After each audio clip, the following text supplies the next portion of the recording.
ಕರ್ನಾಟಕ ದಲಿತ ರಕ್ಷಣಾ ವೇದಿಕೆಯ ಜಿಲ್ಲಾ ಸಮಿತಿಯ ಕಾರ್ಯಾಧ್ಯಕ್ಷರಾದಂಥ ಅನ್ವೇಷ್ ಕಗಮನೆಯವರೇ ಹಾಗೂ ಅದೇ ರೀತಿಯಾಗಿ ಪ್ರಧಾನ ಕಾರ್ಯದರ್ಶಿಯಾದಂಥ ಸಹೋದರ ಶಂಕರ್ ಮಂದಿಯಾಳವರೇ, ಹಾಗೆ ಇನ್ನೊಬ್ಬ ಸಹೋದರರಾದ ನಮ್ಮ ಡಿ ಗೋನಾಳ್ ಮಾನಯ ಜಿಲ್ಲಾ ಉಪಾಧ್ಯಕ್ಷರು ಛಲವಾದಿ ಮಹಾಸಭಾ ಇವರು, ಹಾಗೆ ತಾಳೂರಿನ ಮುಖಂಡರಾದ ರಂಗಪ್ಪವರು ಹಾಗೂ ಛಲವಾದಿ ಕೇರಿಯ ಇನ್ನೊಬ್ಬ ಮುಖಂಡರಾದ ರಾಮಕೃಷ್ಣ ಅವರು ಎಲ್ಲರೂ ಸೇರಿಕೊಂಡು ಬಳ್ಳಾರಿ ಜಿಲ್ಲೆಯಲ್ಲಿ ಇವತ್ತು ಪತ್ರಿಕಾಗೋಷ್ಠಿ ಮಾಡುತ್ತಿರುವ ವಿಚಾರ ಏನಂದರೆ, ಇಷ್ಟಕ್ಕೆ ಮುಂಚೆ 15ನೇ ತಾರೀಕು 11ನೇ ತಿಂಗಳು 2024ರಂದು ಗುಲ್ಬರ್ಗದಿಂದ ಈ ಪಂಚಶೀಲ ಪಾದಯಾತ್ರೆ ಪ್ರಾರಂಭವಾಯಿತು. ನಮಗೆಲ್ಲ ತಿಳಿದ ವಿಚಾರ, ಪತ್ರಿಕೆ ಎಲ್ಲ ಬರ್ತಾ ಇತ್ತು.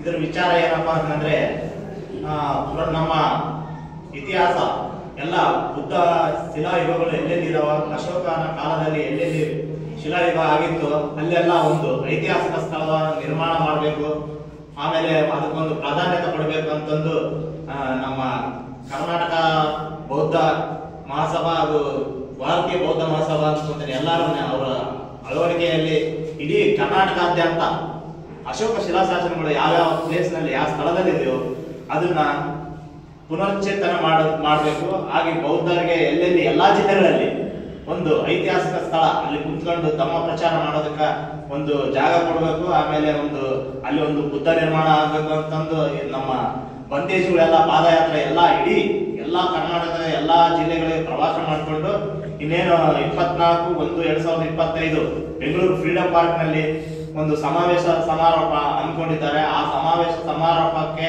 ನಾವು ಬಳ್ಳಾರಿ ಜಿಲ್ಲೆಯಿಂದ ಕರ್ನಾಟಕ ದಲಿತ ರಕ್ಷಣಾ ವೇದಿಕೆ ಇವರ ನೇತೃತ್ವದಲ್ಲಿ, ಹಾಗೆ ನಾವು ಕೂಡ ಅವರಿಗೆ ಛಲವಾದಿ ಮಹಾಸಭಾ ಎಲ್ಲ ಬಳ್ಳಾರಿ ಎಲ್ಲ ತಾಲೂಕಿನವರು ಮತ್ತೆ ಎಲ್ಲ ಗ್ರಾಮದವರು ಎಲ್ಲ ಹೋಬಳಿಯವರು ಪದಾಧಿಕಾರಿಗಳು ಮತ್ತು ಹಾಗೂ ತಮ್ಮ ಪರಿವರ್ತಕರು ನಮ್ಮಲ್ಲಿ ಏನಿದ್ದಾರೆ ಅವರೆಲ್ಲರೂ ಅಲ್ಲಿ ಭಾಗವಹಿಸಿ ಕಾರ್ಯಕ್ರಮವನ್ನು ಯಶಸ್ವಿಗೊಳಿಸ್ತೀವಿ ಅಂತಂದು ಈ ಮೂಲಕ ಪತ್ರಿಕಾಗೋಷ್ಠಿ ಮೂಲಕ ನಾವು ನಮಗೆ ತಿಳಿಸಕ್ಕೆ ಇಷ್ಟಪಡ್ತಿದ್ದೀವಿ. ಇಷ್ಟು ಹೇಳ್ತಾ ನಮ್ಮ ಮಾತುಗಳನ್ನು ಇಲ್ಲಿ ಮುಗಿಸ್ತಿದ್ದೀವಿ.